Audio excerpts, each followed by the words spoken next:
आज के कार्यक्रम की अध्यक्षता कर रही जैसे अध्यक्षता हमारे मंडल अध्यक्ष राजभाई हैं आज के कार्यक्रम के, और मुख्य अतिथि हमारे जिला प्रमुख महोदय, कार्यक्रम के मुख्य वक्ता आदरणीय लालू राम जी डांगी साहब, हमारे विधानसभा प्रभारी जी आदरणीय दामोद साहब, आदरणीय शंकर जी डेचा साहब, वरिष्ठ कार्यकर्ता संस्थापक सदस्य आदरणीय जवाहर जी, गणेश जी, दुर्गी वादा, डॉक्टर साहब, पुष्पा जी, सरपंच साहब, वासुदेव जी और उपस्थित भाई मुकेश जी और सभी कार्यकर्ता बंधु, बहुत कुछ बता दिया गया। भारतीय जनता पार्टी ने विस्तारक के रूप में लालू राम जी को भेजा है। जैसे हिंदुस्तान के लोगों का सिस्टम है कि हम लोग जब तक ऊपर से डंडा नहीं होता हम काम नहीं करते, ये हमारे ब्लड में। और संगठन चाहता है कुछ न कुछ हो। हमारे पार्टी के ऐसी व्यवस्था कर रखी है कि सब मोर्चा अध्यक्ष बना रखे हैं, मोर्चों की कार्यकारिणी है। एसटी मोर्चा हमारा सबसे बड़ा मोर्चा है, युवा मोर्चा, महिला मोर्चा, किसान मोर्चा, एससी मोर्चा, और सभी मोर्चों के पदाधिकारी बन जाते हैं तो मैं समझता हूं कोई व्यक्ति बचता ही नहीं है। हमारे लोगों ने बड़े सपने देखे, बड़े कष्ट देख करके भारतीय जनता पार्टी का निर्माण हुआ। भारतीय जनसंघ बनी, फिर जनता पार्टी बनी। 6 अप्रैल 80 को हमने भारतीय जनता पार्टी का गठन किया, और ये सब इसलिए किया कि इस देश की कांग्रेस जिन विचारों को लेकर के इस देश को गर्त में ले जा रही है, और जिन स्वतंत्रता सेनानियों ने इस देश को जिस सपनों के साथ आजाद किया था, और श्यामा प्रसाद मुखर्जी और दीनदयाल जी उपाध्याय ने जो सपना देखा था, उस सपने को हम कैसे साकार करें, बस इसी सिद्धांतों पर भारतीय जनता पार्टी चल रही है। हम ये नहीं चाहते कि हमारे सांसद से हम अपेक्षा नहीं करेंगे कि हैंडपंप कूदा कि नहीं कूदा। हमको मजा इस बात का आया कि धारा 370 हटी तो डूंगरपुर के 3 सांसदों ने वहां वोट किया। डूंगरपुर जिले के 3 सांसद, एक सांसद नहीं, 3 सांसदों ने वोट किया। हमारे डूंगरपुर बांसवाड़ा के सांसद कनकमल जी कटारा, मैं आसपुर विधानसभा से आता हूं, मेरे सांसद अर्जुन लाल जी मीणा हैं, हमारे एक ही सांसद हैं, और हर्षवर्धन सिंह जी महाराज कुंवर साहब ने भी राज्यसभा में थे, इन्होंने वोट डाला। इस पार्टी को काम करते करते हमारे पास ऐसे कई उदाहरण है। भैरव सिंह जी शेखावत जयसमन की पाल पर रात को अंधेरा हो गया तो वहीं चादर बिछा करके सो गए थे भानु कुमार जी शास्त्री, और वो दिन भर टांगे में बैठ करके घूमते थे कि शाम को दर्जीवाड़े में जनसंघ के बड़े नेता भैरव सिंह शेखावत संबोधित करेंगे, और शाम को कपड़े धो करके खुद पैसों से मालाएं खरीद के कार्यकर्ताओं को दे के रात को भैरव सिंह जी शेखावत संबोधित। इन परिस्थितियों में भारतीय जनता पार्टी ने काम किया है। हमने दुख के दिन भी बहुत देखे हैं। हमने एक रात में 5 सरकारों को जाते हुए देखा।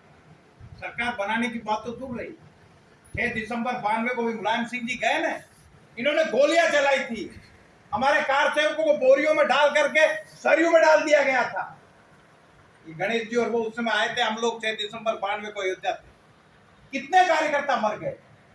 तब जाकर के 500 साल बाद नरेंद्र भाई मोदी ने राम मंदिर का, मुझे लगता है वो दृश्य याद आता है जब हमने कोरोना में रामायण देखी और पुष्पक विमान से राम आए थे, वैसे ही मोदी जी विमान से उस परिसर में उतरे थे।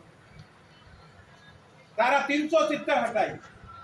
एक वोट से अटल बिहारी वाजपेयी को लोकसभा में हारते हुए देखा हमने श्रीनगर में श्यामा प्रसाद मुखर्जी को तड़पते हुए देखा है। हमने मुगल सरवाया रेलवे स्टेशन पर दीनदयाल जी उपाध्याय की लाश देखी है, जिनके हाथ पैर तोड़ दिए गए थे। क्या भारतीय जनसंघ और भारतीय जनता पार्टी ने बलिदान नहीं दिया? क्या बलिदान कांग्रेस ने दिया? इंदिरा गांधी और राजीव गांधी का नाम लेकर के वो हमें कह देते कि हमने बलिदान दिया। हमने बलिदान नहीं दिया। श्यामा प्रसाद मुखर्जी ने धारा 370 को हटाने के लिए, जो देश को विमान और 2 संविधान नहीं चलेंगे, उस बात का विरोध करते हुए पठानकोट जाते हुए इनको गिरफ्तार कर लिया गया और बिना परमिट श्रीनगर में पहुंचे थे। और उनके निजी सचिव अटल बिहारी वाजपेयी को कहा था कि जाओ और दिल्ली कह दो हिंदुस्तान की जनता से कि मैंने परमिट तोड़ के श्रीनगर में प्रवेश किया है, इनकी औकात है तो इसको रोक करके देख लो। और आखिर में श्यामा प्रसाद मुखर्जी को तकलीफ दी गई, यातनाएं दी गई, और आखिर उनको अंतिम सांस ली। नरेंद्र भाई मोदी जो काम कर रहे हैं ना, ये सारे वो काम कर रहे हैं हम लोगों को 40-50 साल तक इन कांग्रेसियों ने अपनाई दी है। हमको लोकसभा में 2 सीटें आई थी, इन्होंने कहा हमने आपका परिवार नियोजन करा दिया। इस तरीके की भाषा लोकसभा में इन्होंने बोली। हम डूंगरपुर के अंदर हम काम करते थे, सौभाग्य है कि मैं आज इनका नाम लूंगा। हमारे छबीलाल जी पुरोहित खड़गदा के हमारे पहले जिला प्रमुख बने थे, और उस समय हमने वो चैम्बर बाहर से देखा था। ये जिला प्रमुख बनने के बाद हम चैम्बर में जाके बैठने लगे। हम दूर से देखते थे यहाँ जिला प्रमुख बैठता है, हम कभी गए नहीं। हम स्वाभिमानी लोग हैं, हम कांग्रेसियों से कभी हेडपंप मांगने नहीं गए। हमारा कार्यकर्ता भूखा मर जाएगा, शेर भूखा मर जाता है, घास नहीं। इसी सागवाड़ा की धरती पे हरिदेव जोशी ने एक बार कहा था कि जिस गांव में एक भाजपा का कार्यकर्ता होगा, एक गणेश जी होंगे, एक जवाहर जी होंगे, वहां कांग्रेस के 100 कार्यकर्ता तैयार करने पड़ेंगे, क्योंकि वो इतना स्वाभिमानी होता है। इसलिए मैं आपसे निवेदन करना चाहता हूं, पिछले दिनों अभी हमारे डामोर साहब ने बहुत कुछ बताया, हमको जाना पड़ेगा इन लोगों के बीच में। हम लोग जाते नहीं है। मैं जनजातीय क्षेत्र के जितने कार्यक्रम होते हैं उसमें मैं जाता हूँ। मैं 12 में जाता हूँ, 4-4 हजार लोग होते हैं वहां। हम जाएंगे तो कुछ सुनेंगे तो हम अपनी बात रखेंगे। हम लोग इनके बीच में नहीं जाएंगे तो हम अछूत हैं। क्यों नहीं जाते? हम लोगों को जाना चाहिए इन लोगों के बीच में। हम कार्यक्रमों में नहीं जाते। हमारे 50 लोग यदि उस कार्यक्रम में जा करके बैठेंगे ना, तो इन लोगों को लगेगा कि अब अपने साथ आए, लेकिन हम लोग जाते ही नहीं। हमारा पदाधिकारी जाता ही नहीं है, कार्यकर्ता जाता ही नहीं है। और जब तक जाएगा नहीं, हमारा जिलाध्यक्ष जाएगा, जनजाति मोर्चे का जिलाध्यक्ष जाएगा, उसके साथ 10 लोग जाएंगे। यह वीडियो जागो समाचार के सौजन्य से आप तक तो पहुंचाया जा रहा है। वो बोलते नहीं है, क्योंकि वहाँ जिलाध्यक्ष डामोर जी बैठे हैं, शंकर जी डेचा बैठे हैं, तो उनको लगेगा कि यार पार्टी के लोग बैठे हैं, उनके लोग आते हैं, कांग्रेस के लोग आते हैं, हमारे लोग नहीं जाते। हमको जाना चाहिए, समय निकालना चाहिए, और हम लोग जीतेंगे, लेकिन ऐसे हवा में नहीं जीतेंगे। हम लोगों को काम करना पड़ेगा। जागो समाचार को लाइक करो, शेयर करो। भारतीय जनता पार्टी ऐसी व्यवस्था छावनी बना रही है कि हम किसी उम्मीदवार के भरोसे चुनाव नहीं लड़ते हैं। भारतीय जनता पार्टी उम्मीदवार के भरोसे चुनाव नहीं लड़ती है। भारतीय जनता पार्टी रात में किसको खड़ा कर देती है हमको भी पता नहीं पड़ता है। और फिर भारतीय जनता पार्टी का कार्यकर्ता, क्योंकि उसका जाल बिछा हुआ है, पन्ना प्रमुख है, 30 कार्यकर्ता है उसके पास, 30 लोगों को मिलना है, 30 लोगों को मिल करके हमारा नेटवर्क चल रहा है, और हम लोग उस पोलिंग पर जीतेंगे। भारतीय जनता पार्टी के एक उदाहरण बताऊं, अभी अटल मोदी जी लखनऊ गए तो विमान में सारे लोग बाहर खड़े हैं, मोदी जी 10 मिनट तक नहीं उतरे। वो क्या हुआ? कहा कि वो जिस बूथ के प्रभारी है वहां के अध्यक्ष का फोन आया, वो उससे बात कर रहे। मोदी जी भी एक बूथ के प्रभारी है, पालक है, और वहां का व्यक्ति फोन कर रहा था, उससे जानकारी ले रहे हैं। अब सोचिए, देश का प्रधानमंत्री कितना समय हमारे बूथ अध्यक्ष को दे रहे हैं। वो फोन करते हैं कार्यकर्ताओं को, वहां के वाराणसी के एक कार्यकर्ता को, एक मंडल अध्यक्ष से बात करते हैं। तो इस कार्यक्रम के पीछे मैं राज भाई को बधाई देना चाहूंगा कि इन्होंने इकाइयां बना दी। इकाइयां अब आदरणीय डांगी साहब आ गए हैं, मुझे बड़ी खुशी हुई आप आपको यहाँ विस्तारक बना करके भेजा है, और मैं समझता हूँ एक मील का पत्थर साबित होगा आपका यहाँ, क्योंकि यहाँ कोई किसी की सुनने को तैयार नहीं। इस विधानसभा में आपके आने से कम अपने मन की बात तो वो आपको कह पाएगा। और जब तक हमारे बीच में, कहते हैं ना, 10 लाख का ट्रक का इंजन होता है, 5 लाख की बॉडी होती है, एक टंकी होती है 25,000 की, उसके बीच में 1,000 रुपए की पाइपलाइन होती है। वो नली नहीं हो तो वो सारा इंजन भी बेकार है और ट्रक भी बेकार है। आप उस नली का काम करेंगे इस विधानसभा के अंदर, और मैं समझता हूँ हम इस सीट को, पहले भी हम इस सीट जीत सकते थे सर, लेकिन हमारा दुर्भाग्य रहा। कुछ लोग यूं समझ बैठे कि हाँ हम ही सब कुछ है। ऐसा होता नहीं है। कोई यूं समझे कि ताकत की दवाइयां खाने से ताकत आ जाती तो मेडिकल स्टोर वालों के लड़के ही पहलवान होते। ऐसा नहीं है, ऐसा नहीं होता है। कोई आदमी समझे मैं बहुत बुद्धिमान हूं तो देश का प्रधानमंत्री बन जाऊंगा, तो फिर नोबेल पुरस्कार लोग बन जाते। कोई समझता है मैं सुंदरता से देश का प्रधानमंत्री बन जाऊंगा, तो फिर ऐश्वर्या राय बन जाती। कोई समझता है मैं ताकत से बन जाऊंगा, तो हमारे दारा सिंह जी बन जाते। कोई समझता है पैसों से बन जाऊंगा, तो टाटा बिरला बन जाते। ऐसा नहीं होता। एक मोदी को तैयार करने में बरसों लग गए, और आज नरेंद्र मोदी कहता है रूस के राष्ट्रपति को और यूक्रेन के राष्ट्रपति को कहता है 6 घंटा युद्ध रोक दो, मुझे भारतीय बच्चे वहां से निकालने हैं। दोनों देश युद्ध रोक देते हैं। ऐसा कभी सुना आपने? जिस अमेरिका ने हमको बुलाने से इनकार कर दिया, वो अमेरिका का राष्ट्रपति, हमारे प्रधानमंत्री आगे जा रहे हैं तो पीछे से कंधा पकड़ के कहता है मोदी जी रुकिए। क्या ये दृश्य आपने देखे?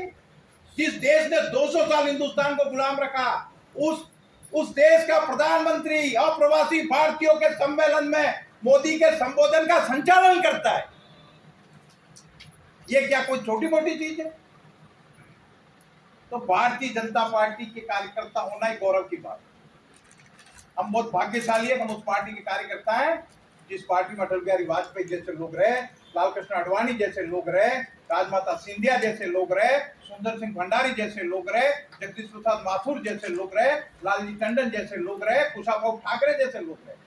अटल जी शपथ ले रहे थे दिल्ली में, कुशाभाऊ ठाकरे भोपाल में अपने घर पे फटी धोती को अपने सुई और धागे से सी रहे। हमारे लोगों ने ऐसा काम किया, परिवार त्याग करके काम किया। 18 घंटे देश का प्रधानमंत्री काम कर रहा है, रात को 10 बजे सिरोही आ रहा है और कह रहा है दूसरा होता तो चले जाते। और वहां के जो पार्टी के नेता थे वो उनको भी पता नहीं था कि वो भी दंडवत नमस्कार करेंगे जनता को, चल दिए। इसलिए हम लोग कार्यकर्ताओं, सबसे बड़ी बात है हमको जाना पड़ेगा और सबसे बड़ी जिम्मेदारी जनजाति मोर्चे की है। डावर साहब जी, आप अपनी जिस ऊर्जा के साथ काम कर रहे हैं उसमें आपकी काम में कहीं कमी नहीं। आप डीओ रहे हैं और मजबूत डीओ रहे हैं, अच्छे प्रिंसिपल रहे हैं सर। मैंने तो इनके काम को, मेरे पास में ही रहते, मैंने देखा है, इसलिए आपके काम करने की शैली अच्छी है। आप सबको विद्यार्थी समझते हैं और विद्यार्थी समझना चाहिए, लेकिन हमको जनजाति क्षेत्र में जाना पड़ेगा। हम नहीं जाएंगे, वो लोग हमारे साथ नहीं जुड़ेंगे और वो नहीं जुड़ेंगे तो हमारे सपने पूरे नहीं। क्योंकि समाज की हवा जब जिधर चलती है उनको सच्चाई बतानी पड़ेगी। अभी हम कुछ समय बाद दामोद साहब के नेतृत्व में एक बड़ा कार्यक्रम जिले में जंगी आंदोलन, जंगी प्रदर्शन करेंगे। डूंगरपुर में 10-20 हजार लोगों को कलेक्ट्रेट पे ले जाएंगे और ऐसा करेंगे कि दुनिया को भी समझ में आ जाए। ताकत दिखानी पड़ेगी, ताकत नहीं दिखाएंगे ना कोई पूछने वाला नहीं, कोई पूछने वाला नहीं। मैं आपको साफ कह रहा हूँ, लोगों को लगना, प्रशासन को भी लगना चाहिए इनके साथ 10-20 हजार लोग हैं तो हमारा व्यक्ति जाएगा, उनकी बात को सुनेंगे। हमारे पास जिला प्रमुख है, जिला प्रमुख ऐसे ही नहीं मिलते, किसी दुकान से खरीद के नहीं ला सकते। लाते तो हम 50 साल में ले आते। इसके लिए 14 जिला परिषद सदस्य जिताने पड़ते और हमारे जिला प्रमुख वहां जिला परिषद में बैठे हुए हैं, हमारे प्रधान बैठे हुए हैं, हमारे पास सांसद हैं, हमारे पास केंद्र में सरकार है। इसके बाद में कार्यकर्ता दुखी होता है तो फिर अभी हमारे टाकी साहब ने कहा, ये बात सही है, हम रात दिन मेहनत करते हैं और जब परिणाम आता है उसमें कार्यकर्ता दुखी हो जाता है। अब दुखी नहीं हो सकते। हमारा एमएलए एमपी बनेगा तो हम हाथ पकड़ के काम कराएंगे, लेकिन पड़ोसी के घर में हलवा बनेगा तो खाली खुशबू आएगी, हलवा खाने नहीं मिलेगा। झगड़ा हमारा हो सकता है, झगड़ा आपस में हो सकता है। कल्याण सिंह जी कह रहे हैं बात सही है, बात आपकी सब सही है, मैं समझ रहा हूँ। मैं ऊपर से नीचे तक जानता हूँ, मैं भी 83 से भाजपा का काम कर रहा हूँ, लेकिन इसका कुछ चीजें ऐसी होती हैं जिसका इलाज यहाँ नहीं है, दूसरी जगह वहां बैठ करके इलाज करेंगे। लेकिन हमारा व्यक्ति जीतना चाहिए, हम इसीलिए कोशिश कर रहे हैं और इसीलिए हमारे विस्तारक महोदय को बधाई देना चाहूंगा। आपकी कुछ ललित किशोर चतुर्वेदी की शैली मुझे दिखी, कुछ कड़े शब्दों का भी प्रयोग करना पड़ेगा। ताकत और तकनीक का संतुलित इस्तेमाल करेंगे तो गेंद निश्चित तौर पर सीमा रेखा के बाहर जाएगी। और हम हमारे पूछिया के हमारे इकाई अध्यक्ष बैठे, ये पुराने लोग हैं, इन लोगों ने, कई लोग तो मर गए, इन्होंने देखा ही नहीं, हमारी सरकार ही नहीं देखी। और मैं हमारे लोगों को कहना चाहता हूं कि आज जिला प्रमुख जी सूर्या देवी जिला प्रमुख हैं और पुष्पा जी सरपंच है, तो भारतीय जनता पार्टी की देन है। यदि भैरव सिंह शेखावत नहीं होते तो हजारों सालों तक ये कभी बनते ही नहीं। ये तो हम जनजाति मोर्चा के माध्यम से हम समाज को कह सकते हैं। आज प्रमुख और प्रधान और सरपंच कितने पता 100% आरक्षण। हम लोग तो सिर्फ काम कर रहे हैं संगठन, और संगठन का काम इसलिए कर रहे हैं कि हमारे विचारों के लोग आगे जाएंगे तो हमारी जो भावनाएं वो आगे बढ़ेगी, तब जाकर के उज्जैन के अंदर इतना बड़ा मोमेंटम बनेगा। एक राम मंदिर बनाने के लिए आपको पसीना आ गया और हर सोमवार को मंदिर बन रहे हैं, समझ में ही नहीं आ रहा है। वो किसी कवि ने कहा है कि मनमोहन सिंह, डॉक्टर मनमोहन सिंह ने 10 साल में एक ऑपरेशन नहीं किया, और मोदी जी ऑपरेशन पे ऑपरेशन ऐसे कर रहे हैं। अब टाके कुछ ऊंचे नीचे आएंगे तो कुछ लोगों को प्रॉब्लम तो होगी। जिस दिन मोदी जी आए थे इस देश में कितने नेता थे? कोई लालू था, मुलायम था, मायावती थी, चंद्रबाबू थे, काशीराम था, हेगड़े था, देवीलाल था, अजीत सिंह था। कहाँ है? कहीं दिख रहे हैं आपको? गए, पता ही नहीं है कहाँ गए। और 2024 यह वीडियो आपको जागो समाचार के सौजन्य से शेयर किया जा क्या रहा है। होगा इसकी कल्पना भी हम नहीं कर सकते। इसलिए पूरी दुनिया मोदी के विरोध में, पूरे पत्रकार, पूरे पार्टियां, सारे ऐसे लोग जो नहीं चाहते कि नरेंद्र मोदी जी ने वहां उज्जैन में क्या कहा, जिसके साथ महादेव है, महाकाल है, मौत भी उसका कुछ नहीं बिगाड़ सकती। हजारों लोग मोदी जी को मारने के लिए घूम रहे हैं दुनिया। आतंकवादी संगठन है, वो है, सब लोग रात दिन एक ही प्रार्थना करते हैं, ये प्रधानमंत्री पद से हट जाए और नीतीश कुमार बन जाए, वो बन जाए। लेकिन मोदी जी भगवान शिव के भक्त हैं और उन्होंने कहा कि महाकाल जिसके साथ है उसका मौत भी कुछ नहीं बिगाड़ सकती। इसलिए हम मोदी जी के नेतृत्व में कौन एमएलए बनेगा, कौन मुख्यमंत्री बनेगा, ये हमारा काम है ही नहीं। हमको तो हमारा काम करना है कि हमारे बूथ से कितना प्लस दिलाएंगे, ये हमारी, और जो भी बन के आएगा। और मैं बताऊं कि आप काम करने वाले के दिन है, जो काम नहीं करेगा वो अपने आप सोते ही किनारे हो जाएगा। ऊपर वालों ने साफ शब्दों में कह दिया है। पहले हम लोग जब सागवाड़ा का एमएलए खड़ा करते थे सब, तो रात को सोलंकी साहब उसको एक कमरे में सुला के बाहर 2 आदमी को सुलाते थे कि सुबह भाग नहीं जाए। फार्म किसको भराएंगे हम? ये जवाहर जी और ये उस बात के गवाह को चुनाव लड़ने को तैयार नहीं था, एक जमाना था। और आज हमारे पास उम्मीद, यही हमारी उपलब्धि है। यदि 10 उम्मीदवार हैं तो भाजपा की उपलब्धि है। भाजपा से लड़ने के लिए लोग तैयार बैठे हुए, वरना हमको उम्मीदवार ढूंढने पड़ते थे। और सोलंकी साहब आज हमारे बीच में नहीं है, लेकिन पसीना आ जाता था। इसलिए ऐसे समय में हमें आज यहाँ का प्रभारी और